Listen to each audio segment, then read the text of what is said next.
जय गुरु जी संगत जी। ओम नमः शिवाय। शिव जी सदा सहाय। ओम नमः शिवाय। गुरु जी सदा सहाय। संगत जी, आज सुबह अमृत वेले गुरु जी का हुक्म हुआ है कि गुरु जी ने ये सेवा मुझे करने को कहा है कि मैं सबको शिव पुराण का पाठ पढ़ के सुनाऊं। शिव पुराण एक अत्यंत कल्याणकारी ग्रंथ है जो शिव की महिमा का बखान करता है। तो आज से गुरु जी की आज्ञा से उनका शुक्राना करते हुए मैं शिव पुराण का एक एक अध्याय या जितनी भी क्षमता होगी वो पढ़कर रिकॉर्ड करके आपको पोस्ट किया करूँगी। गुरु जी से प्रार्थना है कि वो इस कार्य में मुझे अपनी कृपा प्रदान करें और आप सब भी ध्यान देकर इसको सुने। जो लोग भी शिव पुराण पढ़ने का समय निकाल नहीं पाते हैं वो उससे लाभ ले सकते हैं। तो संगत जी, हम आरंभ करते हैं। त्वमेव माता च पिता त्वमेव, त्वमेव बंधुश्च सखा त्वमेव, त्वमेव विद्या द्रविणं त्वमेव, त्वमेव सर्वं मम देवदेवः। ओम श्री सांब शिवाय नमः। ओम श्री गणेशाय नमः। श्री शिव महापुराण का महात्म्य अर्थात महिमा। अथ प्रथमो अध्याय। ये प्रथम अध्याय है। शौनक जी के साधना विषयक प्रश्न पूछने पर सूत जी का उन्हें महाशिव पुराण की महिमा सुनाना।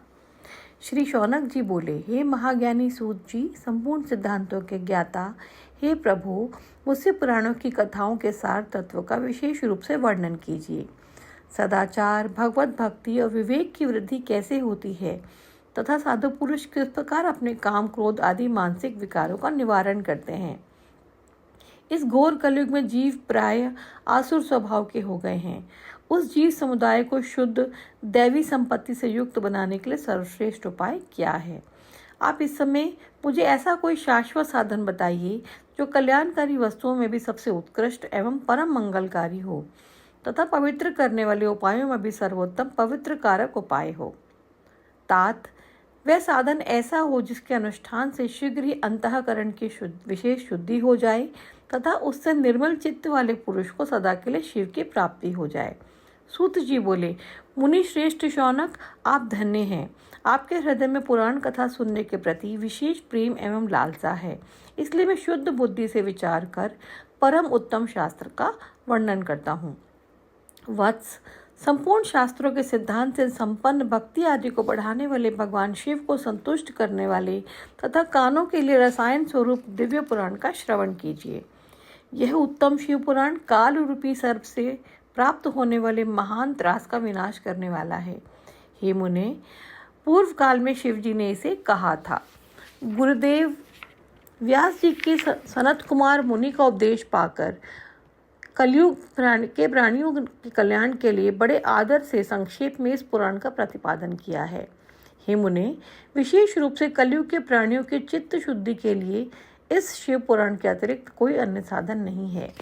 हे मुने, जिस बुद्धिमान मनुष्य के पूर्व जन्म के बड़े पुण्य होते हैं उसी महाभाग्यशाली व्यक्ति की इस पुराण में प्रीति होती है। ये शिव पुराण परम उत्तम शास्त्र है। इसे इस भूतल पर भगवान शिव का वांगमय स्वरूप समझना चाहिए और इस प्रकार से उसका सेवन करना चाहिए। उसके पठन और श्रवण से शिव भक्ति प्राप्त पाकर श्रेष्ठतम स्थिति में पहुंचा मनुष्य शीघ्र ही शिव पद को प्राप्त कर लेता है। इसलिए संपूर्ण यत्न करके मनुष्यों ने इस पुराण के अध्ययन को अभीष्ट साधन माना है और इसका प्रेम पूर्वक श्रवण भी संपूर्ण वांछित फलों को देने वाला है। भगवान शिव के इस पुराण को सुनने से मनुष्य सब पापों से मुक्त हो जाता है तथा बड़े बड़े उत्कृष्ट भोगों का उपभोग करके अंत में शिवलोक की प्राप्त कर लेता है। राजसूय यज्ञ, सैकड़ों अग्नि अष्टोमय यज्ञों से जो पुण्य प्राप्त होता है वह भगवान शिव की कथा से सुनने मात्र से प्राप्त हो जाता है। हे मुने, जो इस श्रेष्ठ शास्त्र शिव पुराण का श्रवण करते हैं उन्हें मनुष्य नहीं समझना चाहिए। वे रुद्र स्वरूप ही हैं, इसमें संदेह नहीं है। इस पुराण का श्रवण और कीर्तन करने वालों के चरण कमल की धूलि को मुनिगण तीर्थ ही समझते हैं। जो प्राणी परम पद को प्राप्त करना चाहते हैं उन्हें सदा भक्ति पूर्वक इस निर्मल शिव पुराण का श्रवण करना चाहिए। हे मुनिश्रेष्ठ, यदि मनुष्य सदा इसे सुनने में समर्थ न हो तो उसे प्रतिदिन स्थिर चित्त से एक मुहूर्त भी इसको सुनना चाहिए। हे मुने, यदि मनुष्य प्रतिदिन सुनने में अशक्त हो तो उसे किसी पवित्र महीने में इस शिव पुराण का श्रवण करना चाहिए। जो लोग एक मुहूर्त, उसका आधा और उसका भी आधा अथवा क्षण मात्र भी इस पुराण का श्रवण करते हैं, उनकी दुर्गति नहीं होती। हे मुनीश्वर, जो पुरुष इस शिव पुराण की कथा को सुनता है, वह सुनने वाला पुरुष कर्म रूपी महावन को जलाकर संसार के पार हो जाता है। हे मुनि, सभी दानों और सभी यज्ञों से जो पुण्य मिलता है, वह फल भगवान शिव के इस पुराण को सुनने से निश्चल हो जाता है। हे मुने, विशेषकर इस कलिकाल में तो शिव पुराण के श्रवण के अतिरिक्त मनुष्यों के लिए मुक्तिदायक कोई अन्य श्रेष्ठ साधन नहीं है। शिव पुराण का श्रवण और भगवान शंकर के नाम का संकीर्तन दोनों ही मनुष्यों को कल्प वृक्ष के समान सम्यक फल देने वाले हैं, इसमें संदेह नहीं है। कलयुग में धर्माचरण से शून्य चित्त वाले दुर्बुद्धि मनुष्यों के उद्धार के लिए भगवान शिव ने अमृत रस स्वरूप शिव पुराण की उद्भावना की है। अमृत पान करने से तो केवल अमृत पान करने वाला ही मनुष्य अजर अमर होता है, किंतु भगवान शिव का यह कथा अमृत संपूर्ण कुल को ही अजर अमर कर देता है। इस शिव पुराण के परम पवित्र कथा का विशेष रूप से सदा ही सेवन करना चाहिए, करना ही चाहिए और करना ही चाहिए। इसके श्रवण मात्र से भगवान सदाशिव उस प्राणी के हृदय में विराजमान हो जाते हैं। इस शिव पुराण की कथा के श्रवण का क्या फल कहूँ, इसके श्रवण मात्र से भगवान सदाशिव उस प्राणी के हृदय में विराजमान हो जाते हैं।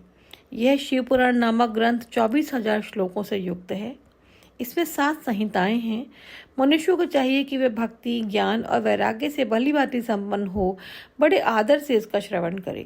पहली विश्वेश्वर संहिता, दूसरी रुद्र संहिता, तीसरी शत रुद्र संहिता, चौथी कोटि रुद्र संहिता और 5वीं उमा संहिता कही गई है। छठी कैलाश संहिता और 7वीं वायवीय संहिता। इस प्रकार इसमें 7 संहिताएं हैं। 7 संहिताओं से युक्त यह दिव्य शिव पुराण परम ब्रह्म परमात्मा के समान विराजमान है और सबसे उत्कृष्ट गति प्रदान करने वाला है। जो मनुष्य 7 संहिताओं वाले इस शिव पुराण को आदरपूर्वक पूरा पढ़ता है, वे जीवन मुक्त कहा जाता है। हे मुने, जब तक इस उत्तम शिव पुराण को सुनने का सुअवसर प्राप्त नहीं होता, तब तक अज्ञानवश प्राणी इस संसार चक्र में भटकता रहता है। भ्रमित कर देने वाले अनेक शास्त्रों और पुराणों के श्रवण से क्या लाभ है, जबकि एक शिव पुराण ही मुक्ति प्रदान करने के लिए गर्जन कर रहा है। जिस घर में इस शिव पुराण की कथा होती है, वह घर तीर्थ स्वरूप ही है और उसमें निवास करने वालों के पाप यह नष्ट कर देता है। हजारों अश्वमेध यज्ञ, सैकड़ों वाजपेय यज्ञ शिव पुराण की 16वीं कला की बराबरी भी नहीं कर सकते। हे मुनिश्रेष्ठ, कोई अधम प्राणी जब तक भक्ति पूर्वक शिव पुराण का श्रवण नहीं करता, तभी तक उसे पापी कहा जा सकता है। गंगा आदि पवित्र नदियाँ, मुक्तिदायिनी सप्तपुरियाँ तथा गया आदि तीर्थ इस शिव पुराण की समता कभी नहीं कर सकते। जिस परम गति की कामना हो, उसे नित्य शिव पुराण के एक श्लोक अथवा आधे श्लोक का ही स्वयं भक्तिपूर्वक पाठ करना चाहिए। जो निरंतर अर्थ अनुसंधान पूर्वक इस शिव पुराण को बाँचता है अथवा नित्य प्रेम पूर्वक इसका पाठ मात्र करता है, वह पुण्यात्मा है, इसमें संशय नहीं है। जो उत्तम बुद्धि वाला पुरुष अंत काल में भक्ति पूर्वक इस पुराण को सुनता है, उस पर अत्यंत प्रसन्न हुए भगवान महेश्वर उसे अपना पद प्रदान करते हैं, अपना धाम प्रदान करते हैं। जो प्रतिदिन आदर पूर्वक इस शिव पुराण का पूजन करता है, इस संसार में संपूर्ण भोगों को भोग कर अंत में भगवान शिव के पद को प्राप्त कर लेता है।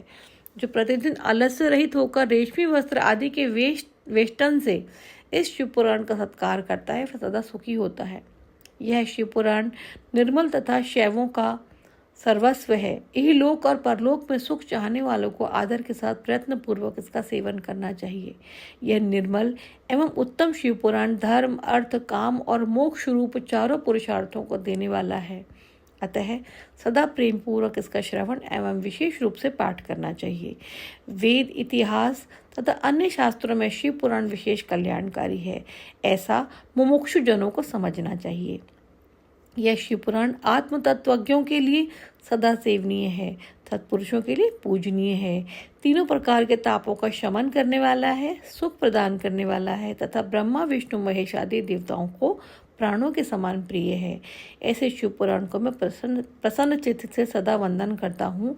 भगवान शंकर मुझ पर प्रसन्न हो और अपने चरण कमलों की भक्ति मुझे प्रदान करें। ओम नमः शिवाय। शिव जी सदा सहाय। ओम नमः शिवाय। गुरु जी सदा सहाय।